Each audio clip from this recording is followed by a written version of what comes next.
Hello everyone, welcome to our channel Vocabuilders. In today's video, I will tell you about terms related to much talked word, much suffered disease, the mysterious pandemic these days, Corona. In total, there will be 21 terms that I shall discuss with you in this Corona special video.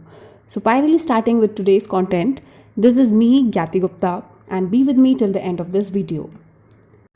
Let me tell you, the first three terms which I'll be discussing with you are quite interchangeable. So, starting with the very first term is coronavirus. Coronavirus is actually a family of viruses that cause illness ranging from the common cold to more severe diseases such as Middle East Respiratory Syndrome and Severe Acute Respiratory Syndrome. Or number 2, we have SARS-CoV-2, which is also pronounced as SARS-CoV-2.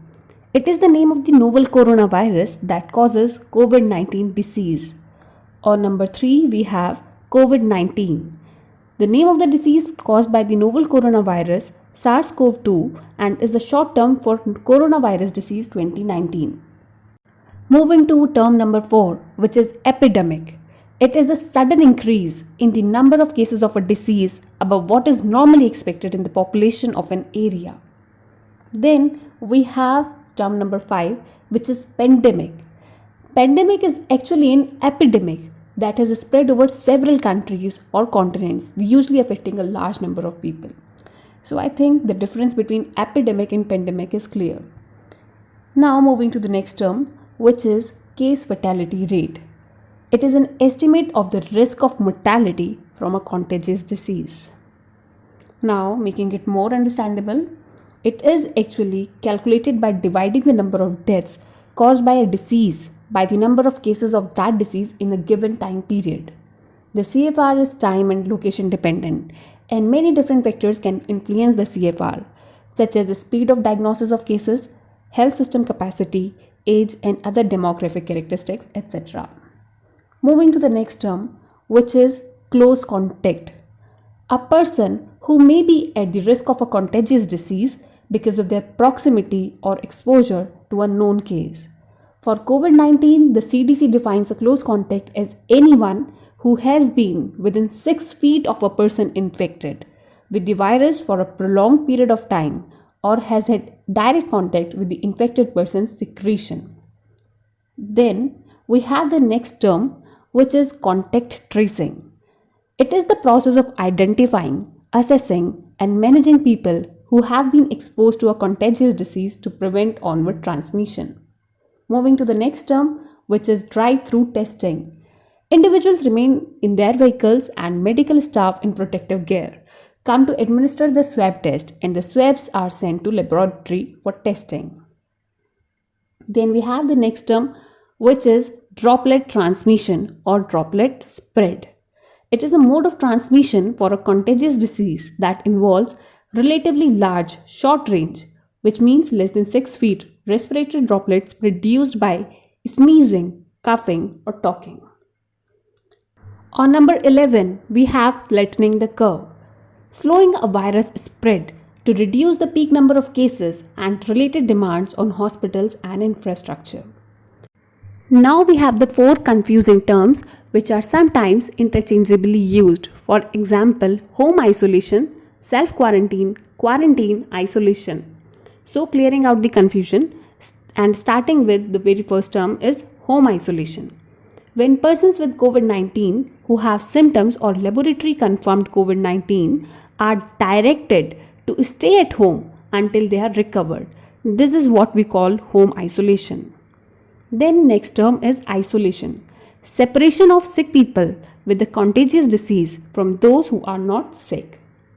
Moving to the next term is quarantine. Separating and restricting the movement of people exposed or potentially exposed to a contagious disease. Remember one thing, that quarantine is generally done at isolation wards. Then moving to the last term of this confusion is self-quarantine. It means staying home and away from other people as much as possible after exposure. Upon reading, it may sound similar to home isolation, but in home isolation, you are directed to stay at home, whereas self-quarantine is a voluntary process.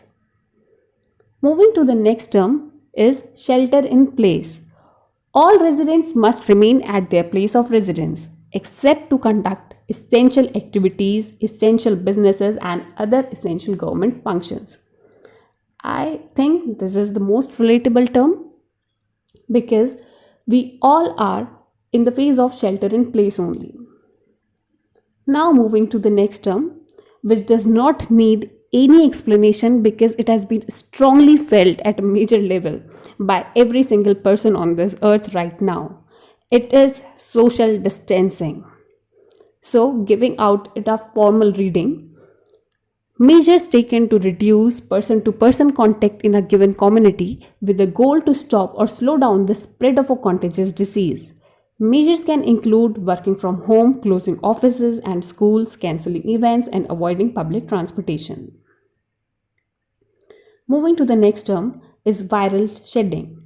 The period of time after the virus has replicated in the host and is being emitted. Now we have the 19th term, which is symptomatic.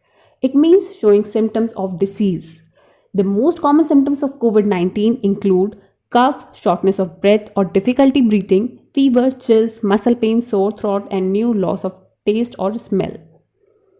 Then we have the second last term, which is PPE kit, the personal protective equipment. It consists of garments placed to protect the healthcare workers or any other persons to get infected. These usually consist of standard precautions like gloves, mask, gown.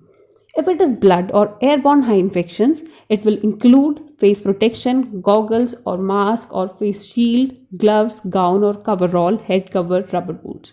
You can see the PPE kit in the given image.